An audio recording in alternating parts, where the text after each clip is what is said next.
Bien, mis amados, como le indiqué, el verso es Éxodo capítulo 15, versículo 22 en adelante. Dice: e hizo Moisés que partiese Israel del mar Rojo, y salieron al desierto de Shur, y anduvieron 3 días por el desierto sin hallar agua. Y llegaron a Mara, y no pudieron beber las aguas de Mara, porque eran amargas. Por eso le pusieron el nombre de Mara. Entonces el pueblo murmuró contra Moisés y dijo: ¿qué hemos de beber? La base bíblica del mensaje está hasta el versículo 27, pero para iniciar vamos a dejarlo hasta el 24. El título de este mensaje el día de hoy en este retiro lleva como tema las aguas de Mara. El pueblo de Israel había pasado por un proceso importante en su historia, y es que después de haber durado un total de 430 años esclavo en Egipto, dice que por fin Dios había mandado su libertador, Moisés. Y tras haberse cumplido todas las señales que el Señor le dio al pueblo y le dio al faraón para que dejara ir al pueblo, entonces llegó el momento del pueblo salir de Egipto. Cuando el pueblo salió de Egipto, dice que el pueblo caminaba. Pero algo curioso es que el Señor, cuando le indica a Moisés el camino por donde el pueblo empieza su peregrinar, no lo envía por el camino que sería más corto para llegar a la tierra que él le había prometido, porque le dijo a Moisés que de irse por ese camino encontrarían pueblos enemigos, y probablemente esto iba a desatarle una guerra, y el pueblo no estaba preparado para guerra. El pueblo necesitaba tener un encuentro con Dios, el pueblo necesitaba ser procesado, el pueblo necesitaba aprender muchas cosas. De manera que el Señor le dice: guíalo por el camino que le va a llevar hacia el mar Rojo. Dice la palabra de Dios que cuando el pueblo caminaba, se encontró frente al mar Rojo, pero que una vez que estuvieron allá, ya el Señor le había hablado a Moisés diciéndole que iba a endurecer el corazón del faraón, y que endureciendo el corazón lo que le iba a poner en él era que fuera tras el pueblo. En otras palabras, lo que Dios había hecho para hacer al faraón entender que el pueblo necesitaba salir, ahora el Señor iba a cambiar este panorama, esta visión, todo esto. Era como que si el faraón y su ejército y sus capitanes iban a despertar, iban a decir: ¿pero qué hemos hecho? Dejamos a ir a los esclavos, ¿qué vamos a hacer nosotros? ¿Quién no va a trabajar? ¿Quién va a hacer esto? Es una locura. Y así mismo lo expresa la palabra de Dios que ellos dijeron. Y el pueblo entonces, Israel, el pueblo de Egipto y Faraón y su gente de a caballo, dice que salieron tras el pueblo de Israel a su encuentro para devolverlo a vivir tras esclavitud. Este es el primer gran evento que quiere Dios que el pueblo vea sobre su mano poderosa. Cuando el pueblo se encontró frente al mar Rojo, dice que ve a lo lejos que viene el ejército de los egipcios, y entonces es cuando le dice a Moisés: ¿qué vamos a hacer? Entra en gran temor, en gran prueba, en gran lucha, y es cuando Dios le dice a Moisés: dile al pueblo que estos egipcios que ven tras sus espaldas no lo verán más. Pues es donde Dios hace su grandiosa obra y majestad, aún mayor que lo que ellos habían visto en Egipto antes de salir. Y dice que Dios a través de Moisés separó las aguas del Mar Rojo en dos y el pueblo cruzó en seco. Todavía el pueblo caminando tras esas aguas que habían sido separadas, convertidas en muro a su derecha y a su izquierda, dice que el pueblo es testigo de ver cómo Dios sepulta el gran ejército de Israel y su gente de a caballo dentro de las aguas. Y nunca lo volvieron a ver para este gran evento que Dios hizo en este entonces. Pero después del pueblo haber atravesado el Mar Rojo y ver esto que Dios había hecho, entonces empezaron un peregrinar. Y este peregrinar no fue más que por el desierto. A este desierto se le llamó Shur. El significado del nombre de Shur encontramos que es pared. Parece que esto era una pared simbólica, un lugar donde ellos tenían que confrontarse, un lugar en el que iban a chocar para ver lo que Dios quería de ellos realmente, lo que Dios quería hacer con ellos. Son esos momentos como donde Dios nos pone un freno a nosotros, trayéndolo a nuestras vidas, donde Dios a nosotros nos pone como un freno. Ok, Dios nos prometió, Dios nos dijo que vamos a lograr esto, que vamos a ir hacia allá, que hay algo que nos espera, que Él está en medio de ese camino junto con nosotros. Pero llega el momento donde Dios te dice, detente. Llega el momento donde Dios te dice, esta pared, yo quiero que tú te detengas a mirarla. Yo quiero que tú te detengas ahora aquí y en este lugar y ahora, porque es necesario que yo hable contigo, o es necesario que yo te muestre una maravilla en mi nombre, o es necesario que tú veas lo que yo soy capaz de hacer, o es necesario que tú suelte algo que no puedes seguir más adelante con ello. En fin, en este momento Dios detiene al pueblo. Por esto el significado de Shur, pared. Dice entonces que cuando Dios lo mantiene en este desierto, allí duraron 3 días. Y durante esos 3 días dice la palabra de Dios que no hallaron agua. Que no hallaron agua en esos 3 días que estuvieron caminando. Si nosotros nos imaginamos esta escena, mis hermanos, es evidente, es importante darnos cuenta, trasladarnos y sabremos más o menos el episodio que ha de darse. Porque lo primero que aquí tenemos que ver es qué significa el desierto. ¿Por qué lo lleva Dios al desierto? ¿Por qué Dios permitió que el pueblo caminara en el desierto? De manera que aquí es el momento entonces de darnos cuenta qué es lo que iba a suceder con el pueblo. Es importante notar, mis hermanos, que este evento, antes de Dios llevar al pueblo a caminar por el desierto, cuando ellos vieron la maravilla que Dios hizo en el Mar Rojo y sepultar todo esto, en el capítulo 15, este capítulo inicia con un cántico de alabanza. Este cántico es encabezado por Moisés y su hermana María. Sin embargo, todo el pueblo de Israel, dice la palabra de Dios, que se unió a este cántico. Y este cántico no es más que un acto de exaltación al Creador. Este cántico no es más que un acto de adoración al Todopoderoso. En este cántico ellos agradecen la salvación que Dios le había mostrado y que le acababa de dar al sacarlo de esa esclavitud de pecado en que vivían.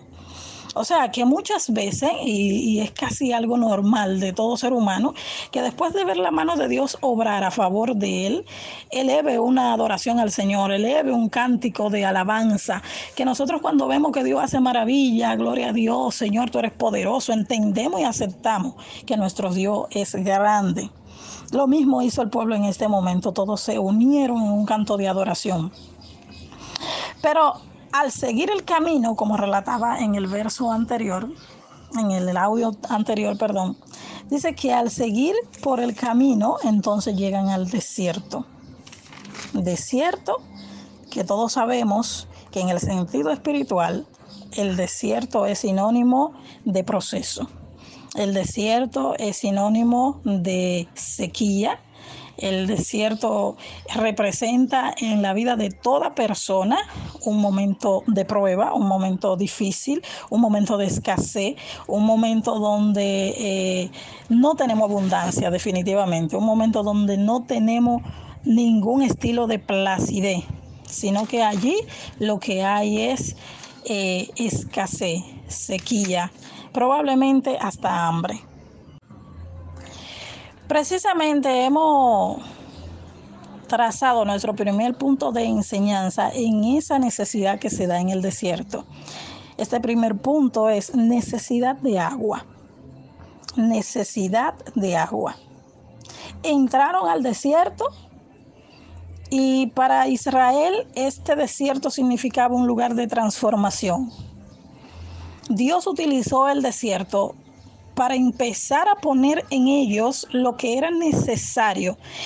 Ese momento en el desierto significó, esos primeros 3 días ahí en el desierto, significaban el inicio de lo que Dios quería poner en su pueblo antes de llevarlo a lo que Él le iba a dar.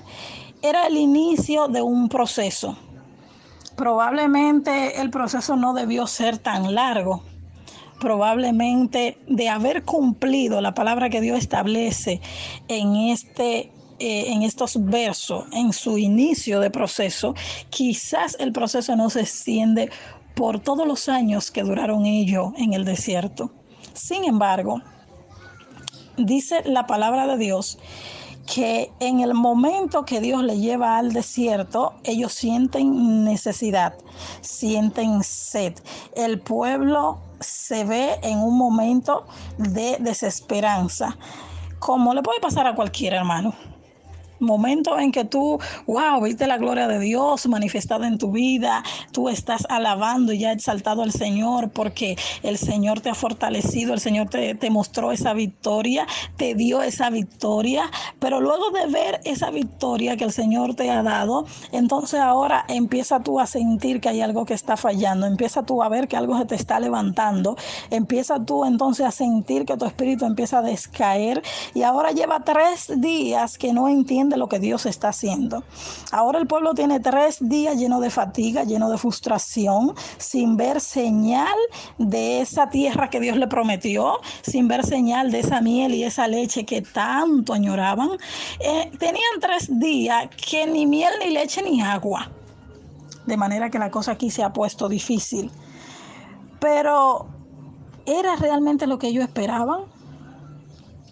¿Era necesario ese desierto? Sí, Dios necesita pasarnos a todos por el desierto, porque el desierto va a causar en nosotros necesidad de agua, y esa agua representa a Dios en nuestras vidas. El desierto va a causar en nosotros esa sed espiritual, y ese buscar de llenar esa sed es lo que va a alimentar, es lo que va a transformar, es lo que va a producir en nosotros más excelente, eterno peso de gloria, como decía el apóstol. De manera que todos debemos necesitar esa agua, y para necesitar esa agua necesitamos estar en el desierto. Pudiéramos decir, pero esa agua podía aparecer del cielo. Pudiéramos decir, pero esa agua pudo haber salido de una roca. Esa agua pudo haber descendido de un río o algo así.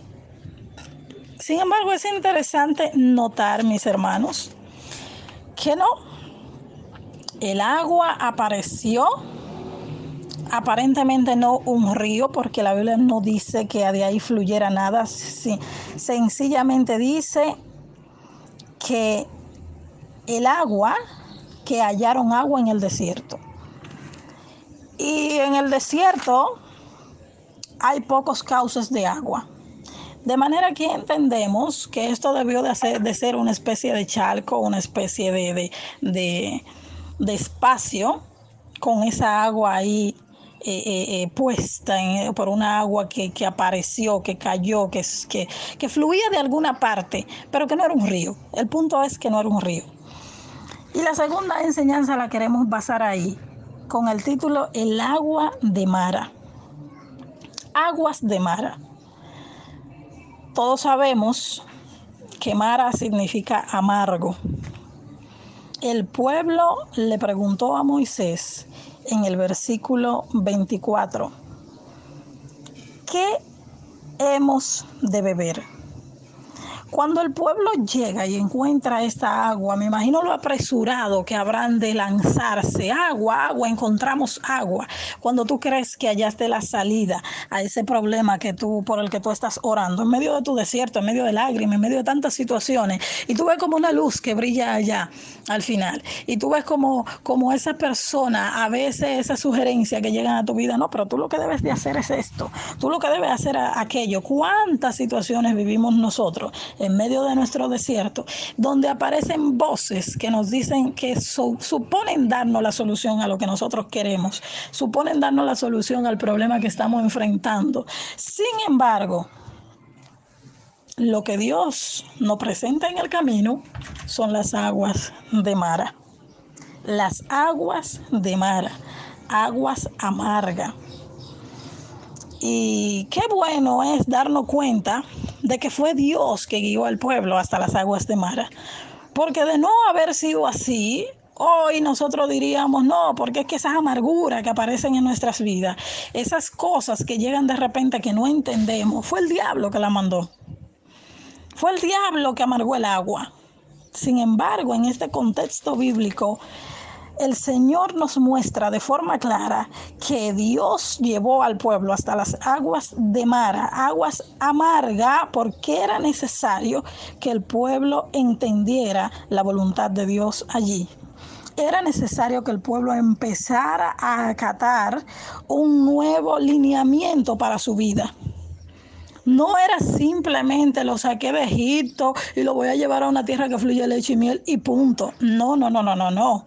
Es que esa tierra que fluye leche y miel necesita gente que entienda lo dulce y lo beneficioso de esa leche y esa miel. Porque cuando nosotros no somos procesados, cuando nosotros no sabemos lo que Dios ha depositado en nuestras manos, lamentablemente no lo valoramos. Cuando nosotros no sabemos qué precio ha costado eso que Dios nos ha enviado, lamentablemente no le damos el uso adecuado. Lamentablemente no le decimos a otros, no sabemos enseñar, no sabemos multiplicar lo que Dios nos ha dado, porque no hemos entendido de dónde salió ni cómo, no lo hemos vivido, por lo cual era necesario que Dios empezara a transformar el corazón del pueblo. Las aguas de Mara representan un momento amargo en la vida del pueblo de Israel y en la vida de todo creyente.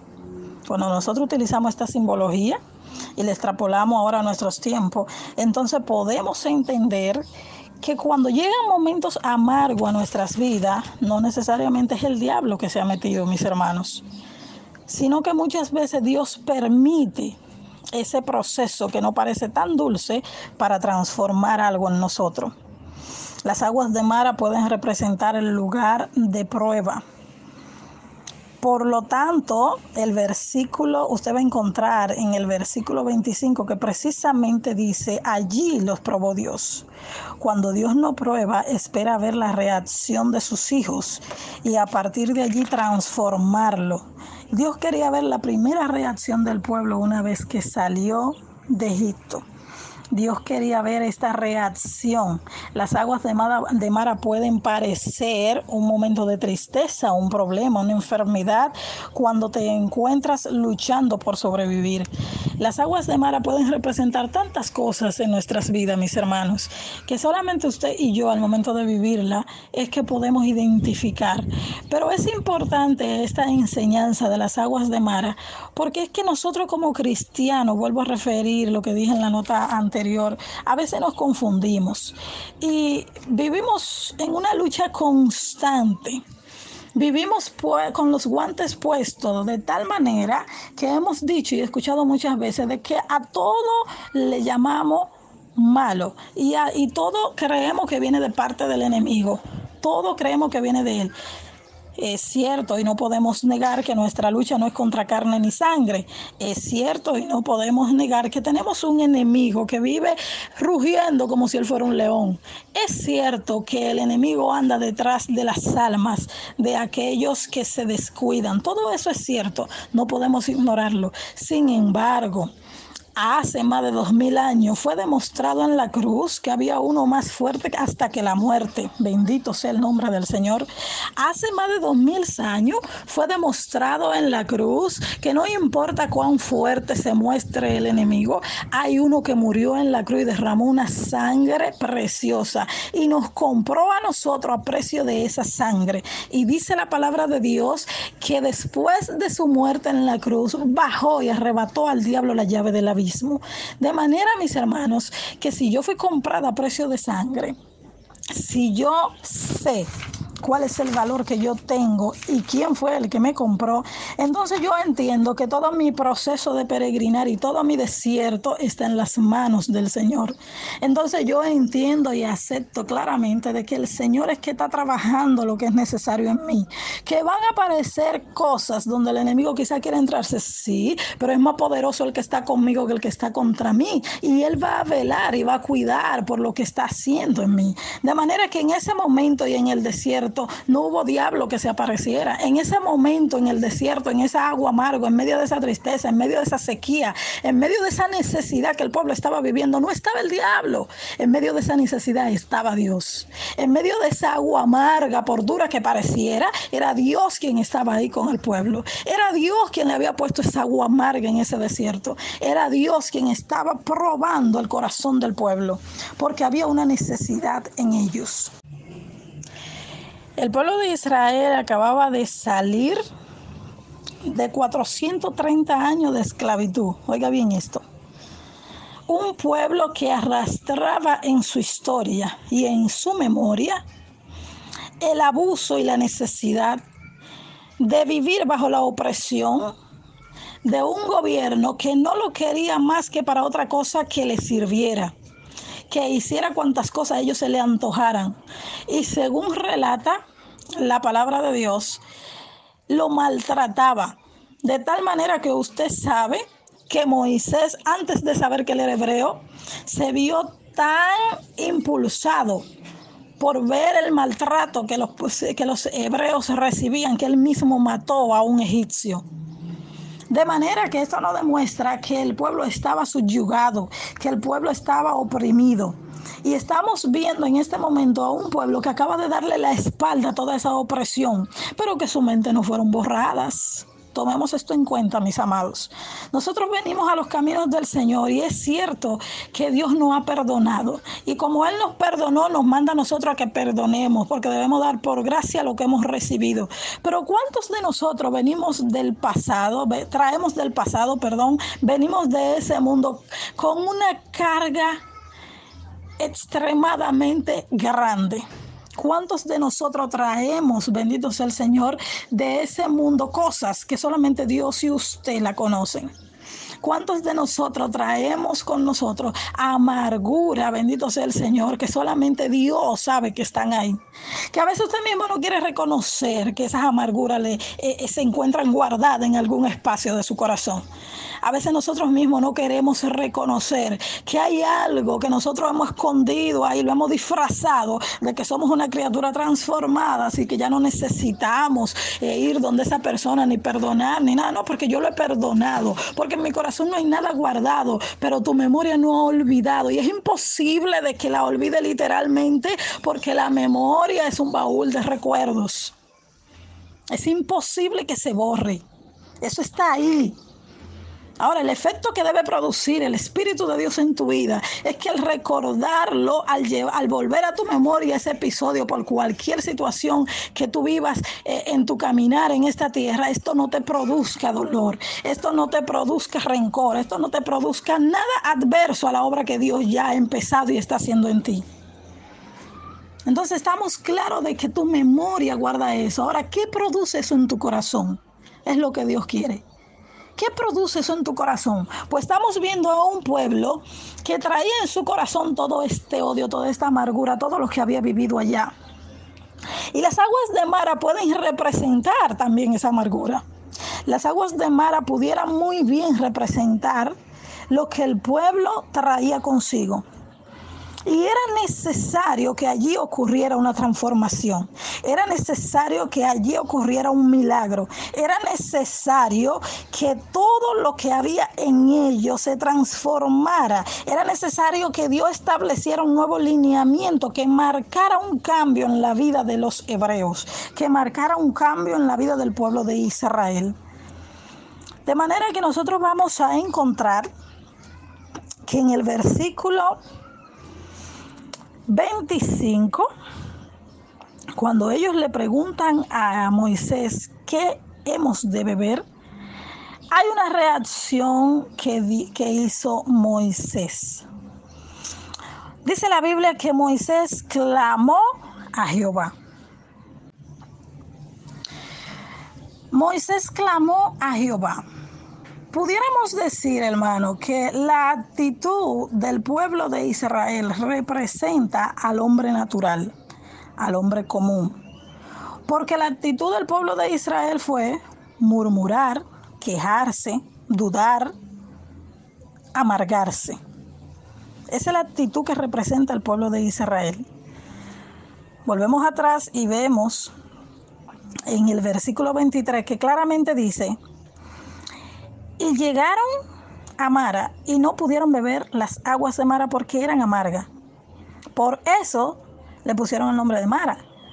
Entonces dice en el versículo 24, específicamente ahí era que quería llegar, entonces el pueblo murmuró contra Moisés. Entonces el pueblo murmuró. Nótese ahí la actitud del hombre natural.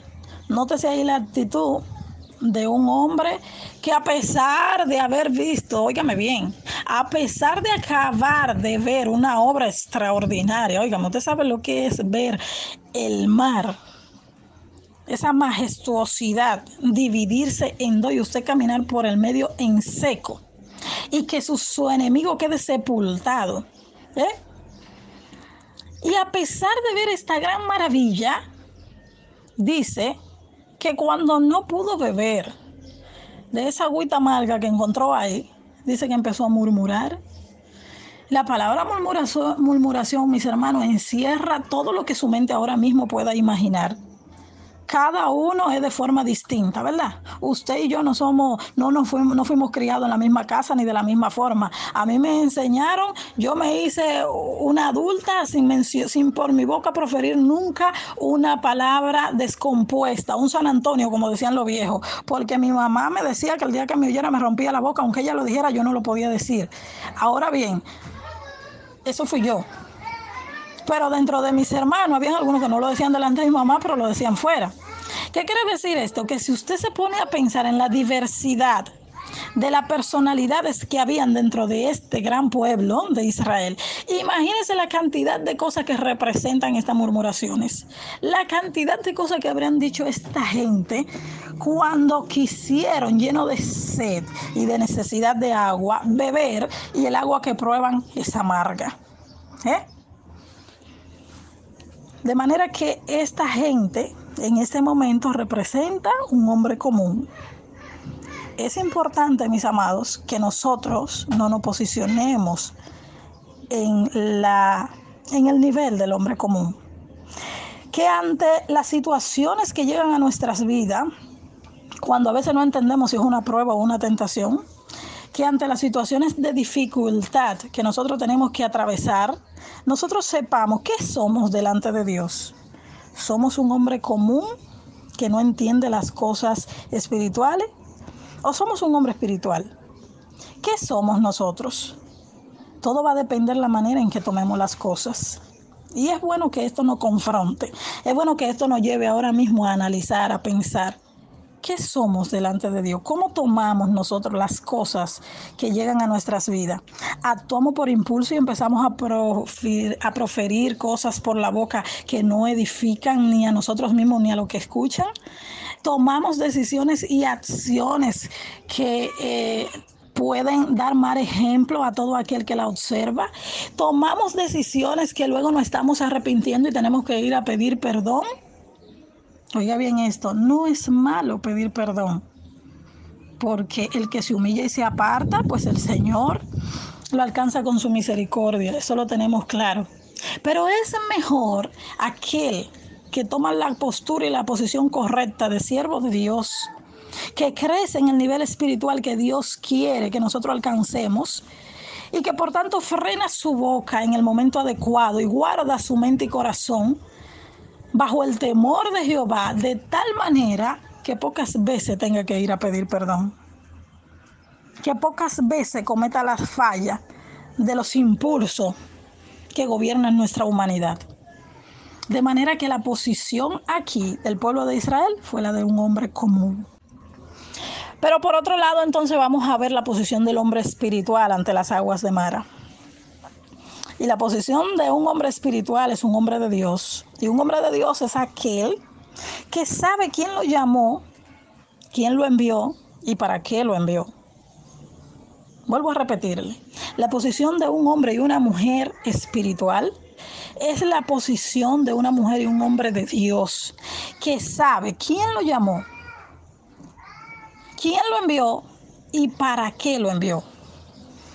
Y en esta posición encontramos a Moisés, puesto que el verso 25 dice que la reacción de Moisés fue: y Moisés clamó a Jehová.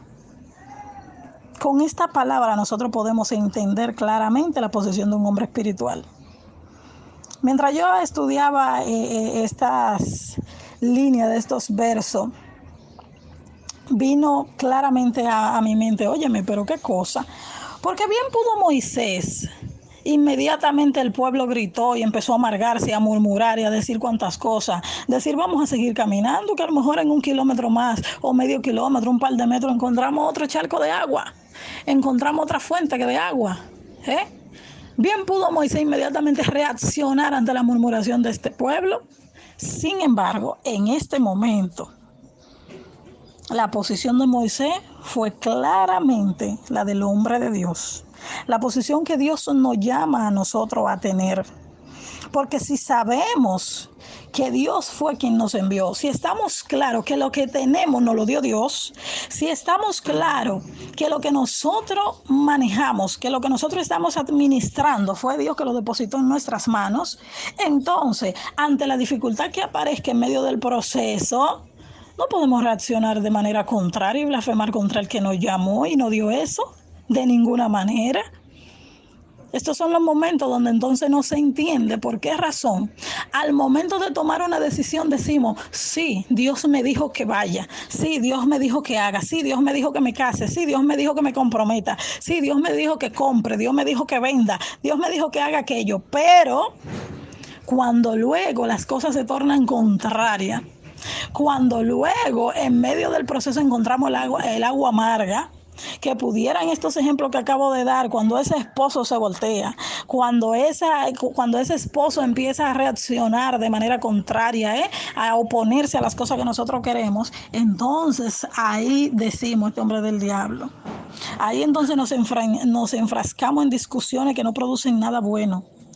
Pero la postura de un hombre y una mujer de Dios en esos momentos debe de ser clamar a Jehová su Dios, clamar al Dios que los llamó, gloria y bendito sea el Señor, clamar al Dios que maneja tu vida, clamar al Padre eterno, al que tú sabes que tiene el control de todas las cosas.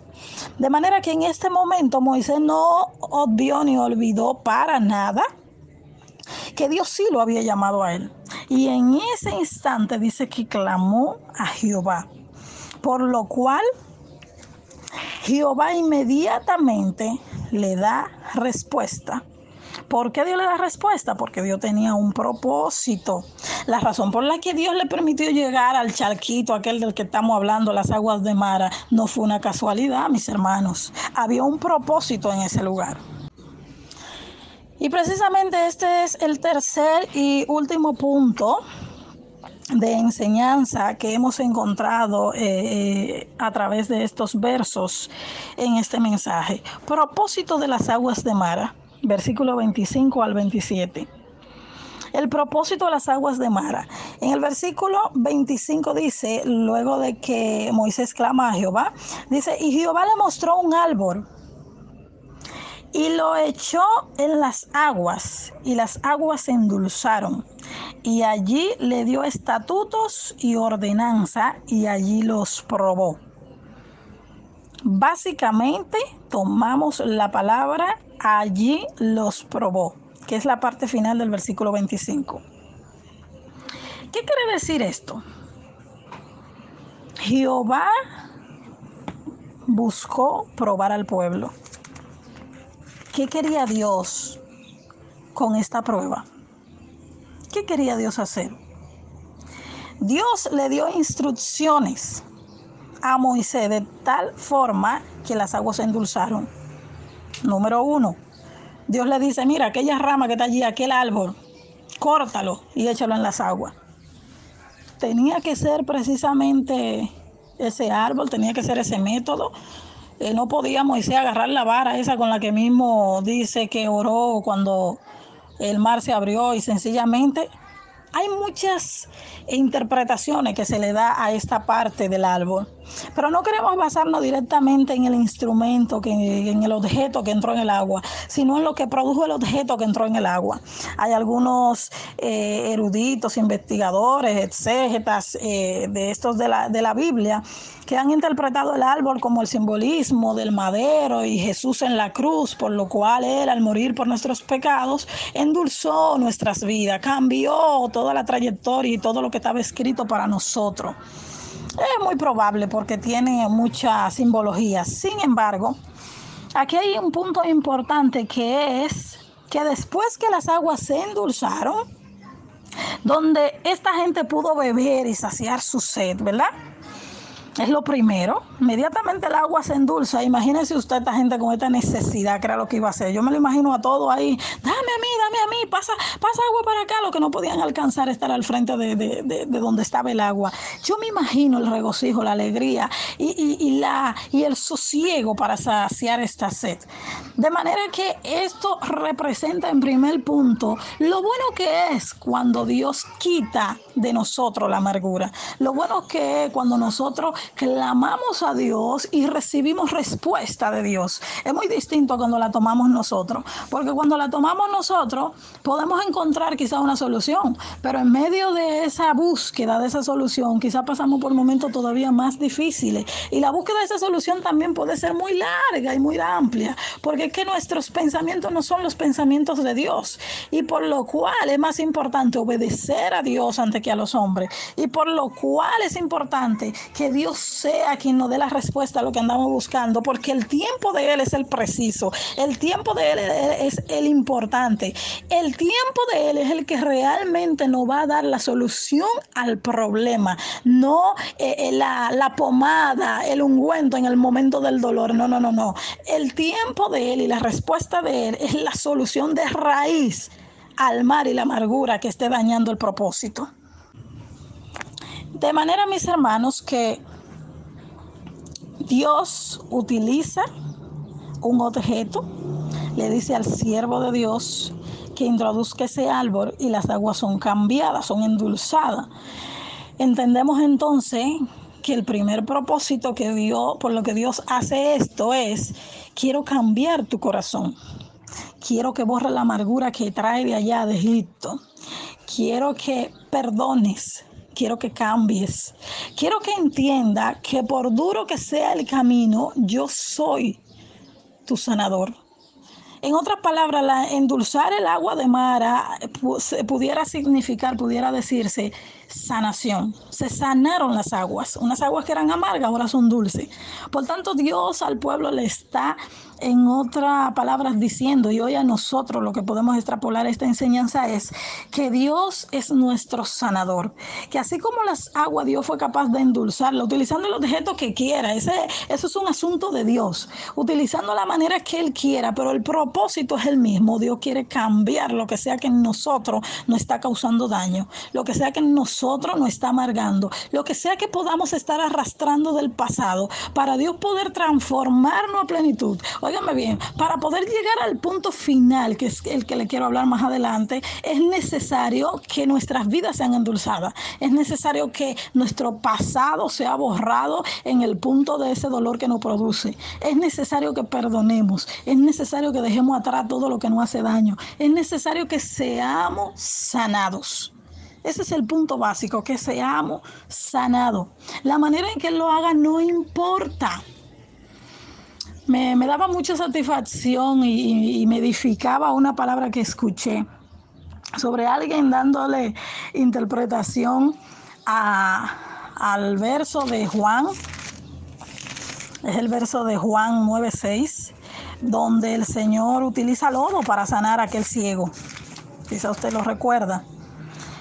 Y todos murmuraban y todos se asombraban lo que observaban. ¿Pero qué está haciendo?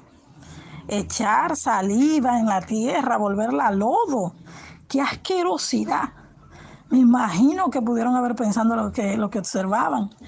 Y sin embargo, lo que Dios hizo con ese lodo, que parecía algo feo, algo putrefacto, algo, qué sé yo, asqueroso, algo que nadie pudo haberse imaginado, fue un milagro.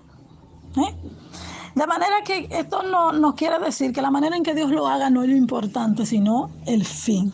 Porque Él es Dios y Él sabe lo que hace. La manera en que Dios lo haga no es lo que nosotros debemos cuestionarnos en el proceso. No, pero es que Dios no lo hace de esa manera. ¿Cuántas veces nosotros nos creemos más intérprete, más sabio y más grandioso que el mismo Dios? Y antes de ver el plan de lo que Dios está haciendo en tu vida, lo que estamos examinando y cuestionando la manera en que Dios lo está haciendo. Pero no en nuestras vidas, no, nos fijamos más en lo que Dios está haciendo en el hermano. No, porque es que Dios no lo hace de esa manera. Dios lo hace de la manera que Él quiera, porque Él es Dios. Dios utiliza el instrumento que quiera porque Él es Dios, sea rama de un árbol, sea lodo, sea saliva, sea lo que Él quiera. Lo hace porque Él es Dios. Ahora, ¿qué va a demostrar que realmente es Dios que lo está haciendo? El fin del proceso. El final del proceso. Porque cuando es Dios, el agua amarga tiene que endulzarse. Cuando es Dios, el ciego tiene que ver. De manera que no podemos estar inventando con esto. No es que vamos a tomar esta simbología para decir, no, porque yo voy a agarrar este garrote, le voy a dar un palo a aquel porque Dios me mandó a que se lo dé, que de esa manera se va a enderezar. No, mis hermanos. Es que realmente Dios está en el asunto. Porque después de darle el garrotazo tiene que enderezarse, de lo contrario usted tiene problemas. Bendito y alabado sea el nombre de Jesús. De manera tal, mis hermanos, que aquí Dios le está dando mensaje clave al pueblo de Israel. Le está sanando, además de sanarle, le está diciendo, yo soy quien lo sano, yo soy la fuente de vida eterna. En mí ustedes van a tener paz, van a tener gozo, en mí van a tener abundancia de todo lo que necesitan. Hay muchas cosas que se pueden entender de lo que Dios pudo haberle dicho en este momento. Ahora bien, luego viene la palabra clave y es donde concluyo, y es que Dios le dice, allí, la palabra de Dios dice, allí les dio estatuto y ordenanza. Estatuto y ordenanza. Cuando se habla de estatuto y ordenanza, estamos hablando de los mandatos de Dios, estamos hablando de la voluntad de Dios sobre ellos. ¿Cuál era la voluntad de Dios sobre el pueblo? ¿Cuál es la voluntad de Dios sobre ti y sobre mí? La voluntad de Dios sobre nosotros está en sus santas y benditas palabras. No hay otro lugar donde buscarla. Está ahí. No hay que estar preguntando, Señor, a través de un sueño yo quiero saber. No, el Señor lo dejó ahí. Ahí está su voluntad, sus estatutos y ordenanzas. De manera que para que el pueblo pudiera recibir los estatutos y ordenanzas de Dios era necesario que fueran sanados. Era necesario que dejaran la amargura. Era necesario que fueran saciados de su necesidad.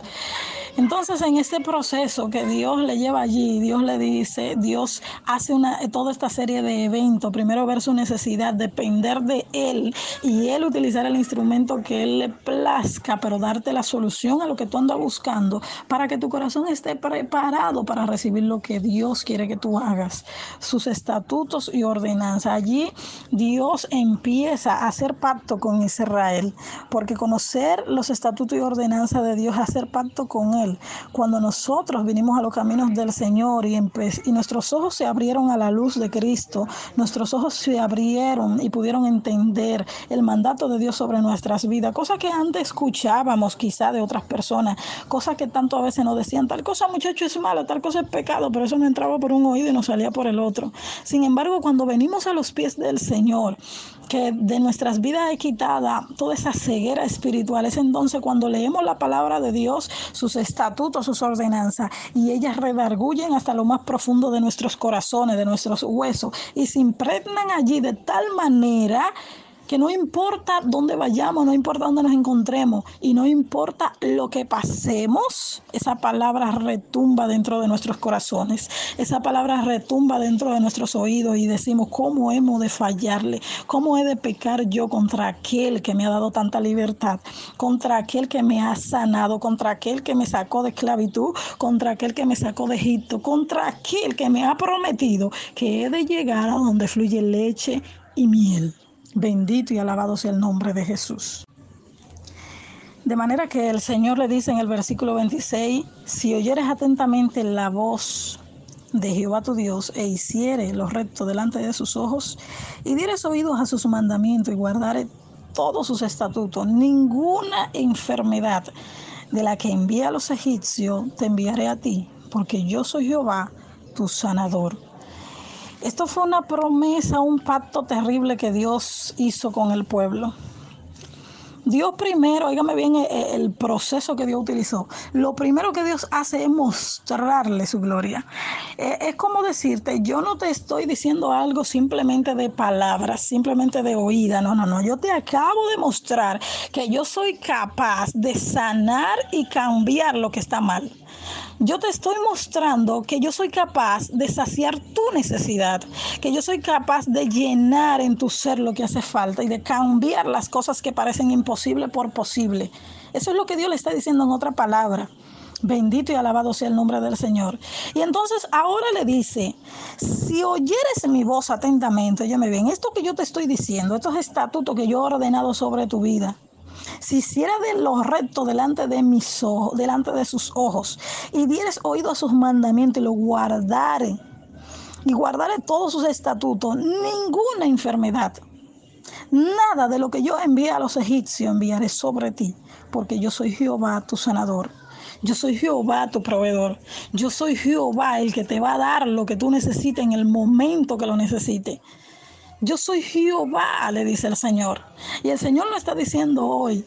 Si hay algo que en nuestras vidas está produciendo esa necesidad, esa sed y ese dolor, es momento de que reflexionemos. Es momento de que nosotros nos vayamos en oración al Señor y le preguntemos, Señor, abre mis ojos a la luz. Hazme entender, hable mi entendimiento, Dios amado. ¿En qué te estoy fallando? ¿Cuáles son esos mandamientos y estatutos que yo no he seguido, en que he fallado? Por lo que sobre mí han venido las cosas que yo entiendo que están afectándome, que está quejando mi cuerpo, que está quejando mi vida, que está quejando mi matrimonio, que está quejando mis hijos. Es necesario que nosotros entendamos que esto no se trata de palabras, mis hermanos, sino de hechos. Que Dios necesita, bendito sea el Señor, hombres y mujeres hoy, no simplemente como decimos y relatamos tantas veces el verso de que párate en la brecha. No es una cuestión de palabra, no es una cuestión de decir simplemente. Dios necesita hombres y mujeres que aunque pasemos 2 meses sin visitar la congregación, que aunque pasemos 2 meses sin poder postrarnos ante un altar que tiene la iglesia marcado, en nuestros corazones no se apague el altar de Dios, en nuestras vidas no se apague el altar del Señor, que en nuestros corazones y en nuestras vidas no se apague los preceptos y la voluntad de Dios sobre nosotros, que nosotros no importa dónde nos encontremos ni la enfermedad que allá afuera nos amenace y nos aqueje, nosotros sepamos que el Dios que nos llamó, que el Dios que nos sacó de esclavitud nos hizo una promesa y que si nosotros cumplimos en Él el pacto que hicimos, Él es Dios, es fiel y no puede mentir ni arrepentirse de lo que Él ha dicho. Por tanto, sobre nosotros caerán 1000 y nosotros no caeremos ante ellos. Bendito y alabado sea el nombre de Jesús. De manera que Dios hoy nos está llamando, bendito sea Dios, a que reflexionemos. Dios hoy nos está llamando a que nosotros en medio de este proceso no solamente nos acomodemos sobre la amargura, no solamente nos acostumbremos al proceso, no solamente porque muchas veces decimos, no, porque el Señor me está procesando, no, porque el Señor me está probando, y como es el Señor que me está probando, yo estoy en paz, yo estoy tranquila, yo estoy, como dijo el apóstol, bástate en la gracia del Señor, y estoy ahí acostumbrada. Hay algo que Dios está haciendo, hay algo que Dios quiere enseñarte, y es necesario que nosotros como cristianos entendamos esto, hermano, y con esto me despido. Es necesario que nosotros como cristianos entendamos esto en el momento que nuestras vidas están siendo procesadas. No importa lo que aparezca, por sencillo que usted lo vea, métase en oración, pregúntele a su Dios, ¿qué tú me quieres enseñar? ¿Qué no he aprendido yo en medio de esto, que todavía esta situación está en mi vida? ¿Qué es necesario aquí que sea sanado, que sea cambiado? ¿Cuál es la respuesta? ¿Cuál es la acción que yo debo de tomar sobre esto, Señor? Que todavía yo estoy aquí en las aguas de Mara. Que todavía, Señor, yo no he visto tu gloria manifestarse. ¿Por qué, bendito sea el Señor, estas cosas que tú prometiste no las veo yo manifieste en mí? Bendito sea Dios. Porque es necesario que nosotros acudamos a ser obedientes a los preceptos y los mandatos del Señor. ¿Usted sabe por qué, mis hermanos? Porque nuestro Dios es un Dios justo, Dios no miente. Jehová es nuestro sanador, Jehová es el gran yo soy. Y lo más grande de todo esto es que después de las aguas de Mara, después del desierto, después del proceso, después de la prueba, hay un Elín que nos espera más allá, donde hay palmeras y fuentes, bendito sea el Señor, de aguas abundantes. Hay un Elín que está esperando, bendito sea el Señor, que nosotros lleguemos allá, porque Dios no nos va a dejar en el proceso. Dios no nos mete en el proceso para dejarnos ahí. Dios no nos mete en la prueba para dejarnos ahí. Dios nos mete en esas áreas para transformarnos. Dios nos mete en esas áreas para que crezcamos. Dios nos mete en esas áreas para que nosotros seamos un vivo ejemplo de lo que Él quiere hacer en mí y en otros. De manera que es necesario en este momento que estamos en nuestras casas, en este momento que es de mucha reflexión, que Dios nos ha permitido a los cristianos reflexionar, estar aquí. Es necesario que nosotros veamos lo que Dios tiene más allá, y entonces empecemos a atesorar lo que Dios está haciendo, y dejemos que Dios cambie en nosotros lo que quiere hacer, y que el proceso sea completo. Dios le bendiga, mis amados. Esta nota de voz bastante larga, pero fue para finalizar. Dios le bendiga mucho. A mí el Señor me ha hablado, no sé a cuántos más. Yo sé que sí lo ha hecho, porque sus palabras no retornan vacías.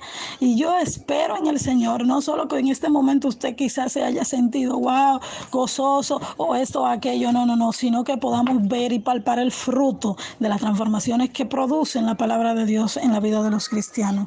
Amén.